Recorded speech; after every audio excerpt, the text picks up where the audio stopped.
Yes news महाराष्ट्रामध्ये आपल्या सर्वांचे स्वागत। साहेब, आलमट्टी धरणाच्या संदर्भात बैठक आहे ते जलसंपदा मंत्र्यांनी घेतली, मात्र तुम्हाला बोलवलं महाविकास आघाडीच्या नेत्यांना मात्र याच्यामध्ये पण राजकारण आणलं जाते, कारण महाराष्ट्राचा विचार केला पाहिजे, पश्चिम महाराष्ट्राला फटका असं आहे की ज्यांचा मतदारसंघ हा अफेक्टेड आहे किंवा ज्या मतदारसंघामध्ये पूर येतो त्या मतदारसंघातल्या आमदारांना बोलवणं बाजूला राहिलं आणि ज्यांच्याकडे पाणी पोचणं हे मुश्किल झालेलं असतं त्यांना बोलवून मीटिंग घेण्यात जर धन्य मानलं जात असेल तर त्याला आपण काय करणार।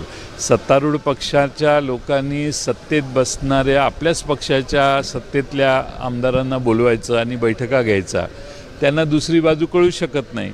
आणि जे सर्वपक्षीय आंदोलन चालू आहे त्या आंदोलनाच्या मध्ये सगळेच भाग घेत आहेत आणि आलमट्टीचा प्रश्न हा सांगली कोल्हापूर जिल्ह्यासाठी अत्यंत गंभीर आहे।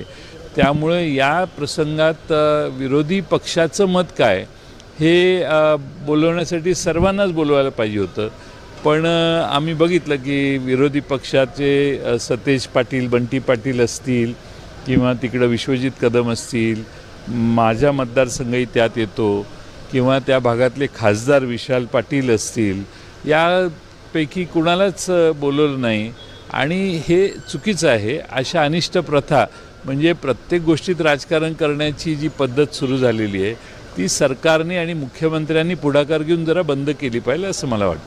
हाक तुमची साथ आमची। यस न्यूज महाराष्ट्र चॅनलला लाईक करा व सबस्क्राईब करायला विसरू नका।